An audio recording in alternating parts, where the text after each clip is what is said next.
네, 반갑습니다. 국민의힘 김상욱 국회의원입니다.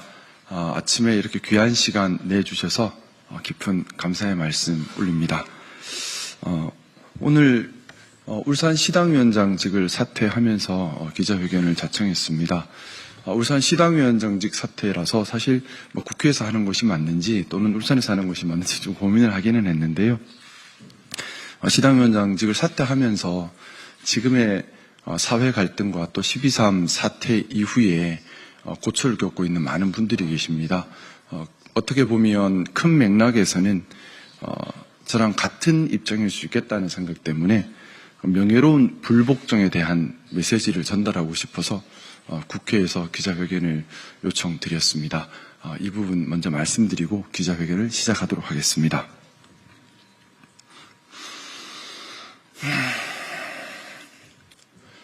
네, 저는 오늘 울산시당위원장직을 사퇴합니다. 울산 지역 6개 당협의 실질적 추대로 시당위원장이 되었으나 더 이상 추대의 실질을 유지할 수 없기에 사퇴하는 것이 민주적이라 판단했기 때문입니다. 그동안 시당위원장직을 수행하는 데 도움을 주신 분들과 당원들에게 깊은 감사의 마음 올립니다. 비록 울산시당위원장을 사퇴하지만 품격 있는 참 민주보수의 가치를 추구하고 실행해가는 용기와 소신 그리고 행동은 더욱 굳건히 할 것임을 다짐합니다.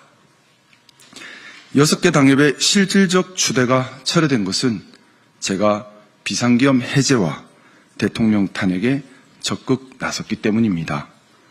그러나 저는 비상계엄 해제와 대통령 탄핵에 앞장선 것을 후회하지 않습니다. 국회의원은 헌정질서를 수호할 것을 선서하였습니다. 또한 헌법상 헌정질서 수호 의무가 있습니다. 그렇기에 헌정질서를 무너뜨리는 비상계엄을 해제하고 헌정질서를 무너뜨리려는 대통령을 탄핵하는 것은 국회의원이라면 정당을 떠나 행동해야만 하는 최소한의 당위이자 자격이며 의무입니다. 제 인생에서 가장 자랑스러운 결정이며 미래 세대에 부끄럽지 않을 결정이었습니다. 옳음을 추구함에 값을 치루어야 한다면 달게 받을 것입니다. 2024년 12월 3일 비상계엄을 막으러 국회로 달려갈 때 제 바람은 오직 하나였습니다. 제가 다치더라도 비상계엄을 해제할 수 있게, 그래서 국민들이 다치지 않게 해달라는 것이었습니다. 만약 그날 비상계엄이 해제되지 않았더라면 다음날 수백만의 항의 시위가 이어졌을 것이고 계엄군은 이를 유혈 진압했을 것이며 대한민국은 독재의 어두운 터널로 들어설 수밖에 없었을 것입니다. 2024년 12월 14일 대통령 탄핵 가결 당시 저는 간절히 기도했습니다. 극단에 몰린 대통령과 군인들이 전쟁을 일으키지 않게, 제2의 비상계엄이 내려지지 않게 폭주기관차를 반드시 멈추게 해달라고 기도했습니다. 만약 그날 대통령이 탄핵이 가결되지 않았다면 대한민국은 극단에 몰린 자들이 벌인 참혹한 사태의 어떠한 모습일지 상상조차 하기 어렵습니다. 비상계엄 해제와 대통령 탄핵은 진영의 문제가 아닙니다.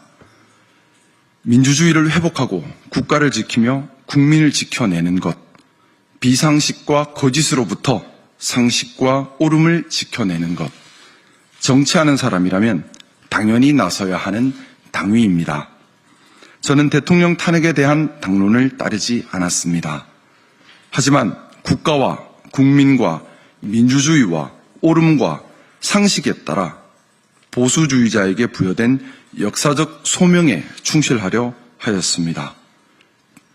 그래서 명예로운 불복종의 길을 선택했습니다.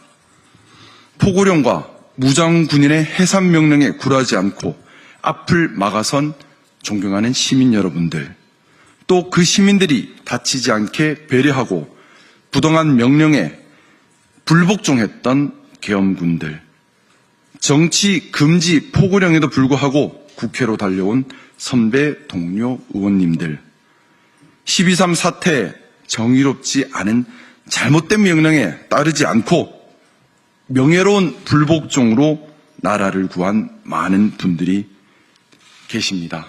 이 순간 저는 명예로운 불복종의 길을 선택한 그분들을 떠올립니다. 명예로운 불복종의 용기가 귀감이 되어야 미래에 다시 있을 수 있는 민주주의 위기를 극복하고 정의로움이 지켜질 수 있습니다. 명예로운 불복종이야말로 진정으로 국가와 국민에게 충성을 다하는 것임을 다시 한번 생각합니다. 금일 시당위원장직을 사퇴하며 차기 시당위원장님과 집행부 그리고 당원들께 간곡히 호소드립니다. 첫 번째, 공정, 합리, 개방, 포용, 자율과 자유의 보수 가치를 지켜주십시오.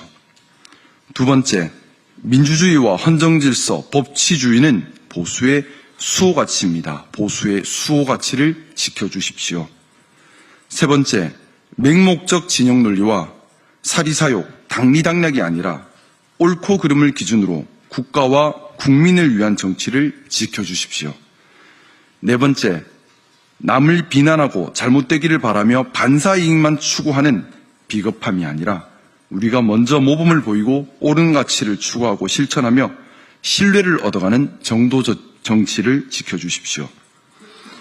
다섯 번째, 갈등을 유발하고 가상의 적을 만들어 세력을 키우는 나쁜 정치를 지양하고 사회를 통합하고 서로 존중하고 다름에서 배움을 얻는 품격 있는 정치를 지켜주십시오. 여섯 번째, 정치의 본질이 가치 추구와 정책 실행에 대한 심도 깊은 토론이 있어야 할 정치의 세계에 상대와 경쟁자에 대한 인신공격과 사회적 공격 등 비겁함이 자리하지 않도록 스스로 더 경계하는 품위를 지켜주십시오. 일곱 번째, 무엇보다 중요한 것이 국민의 생명과 삶입니다. 이것을 지켜주십시오. 마지막으로 울산시당이 시의회 사태로 1년간 극단의 분열에 놓여 있습니다.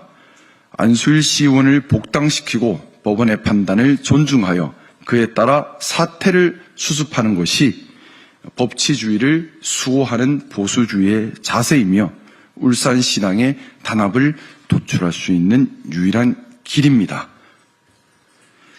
저는 지금의 심각한 사회 갈등과 진영 대결 그리고 옳고 그름이 아닌 오직 승패만 존재하는 상황을 바라보며 정치를 하는 모든 분들에게 늘 새겨야 할 화두를 던지고 싶습니다. 우리가 정치를 왜 하는가? 정치가 이익 집단화되거나 불법을 공유하는 집단이 되어서는 안 됩니다. 사리사욕, 자리욕심, 당리당략과 계파의 이익이 우선되어서도 안 됩니다. 정당 정치가 정권 획득이 목적이라는 말은 틀렸습니다. 정치는 국민을 위하는 데서 시작하고 국민을 위하는 데서 끝나야 합니다. 이익 추구가 아니라 가치 추구와 실행이 되어야 합니다. 다르다고 공격할 것이 아니라 다름에서 배움을 얻으려 노력해야 합니다. 갈등과 적을 규정함으로써 힘을 얻는 것이 아니라 통합과 신뢰 구축으로 힘을 얻어야 합니다. 그런 정치가 되어야 국가와 국민이 바로 설 수 있습니다. 그런 정치가 되어야 우리의 후세 세대에게 민주적이고 강하고 번영하는 대한민국을 물려줄 수 있습니다. 네, 감사합니다.